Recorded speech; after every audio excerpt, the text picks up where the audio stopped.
ભાવનગર શહેરના તળાવમાં આવેલ વડવા વાસણઘાટ પાસે પાનમાવા ચાની લારી ધરાવતા ગફારભાઈ શેખની બંધ લારીના ગત રોજ રાત્રિના સમયે અજાણ્યા શખ્સોએ તાળા તોડી લારીમાં રહેલ રોકડ રકમ તથા સિગારેટના પેકેટ તથા અન્ય સરસામાનની ચોરી કરી ફરાર થઈ ગયા હતા।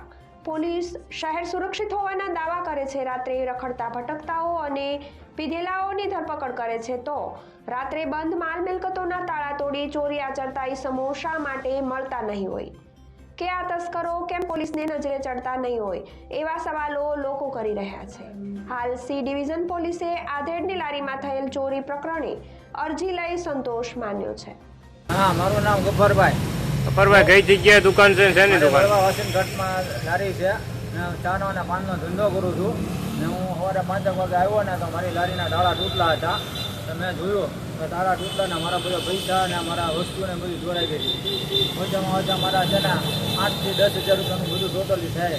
સામાન ને પૈસા રોકડા ને બધું થઈને। સામાનમાં શું શું ગયું? સામાનમાં સિગરેટ ને એવું બધું ગયું છે, બીડી ને પાન મસાલા ને એવું બધું ગયું છે। અને રોકડ રકમ? રોકડ રકમમાં છે ને એ 5 થી 7 હજાર રૂપિયા જેવું હતું। બરાબર। ટોટલ કેટલા રૂપિયાની ચોરી છે? 10 હજાર રૂપિયા જેવું થાય। આ વિશે પોલીસ ફરિયાદ કરી?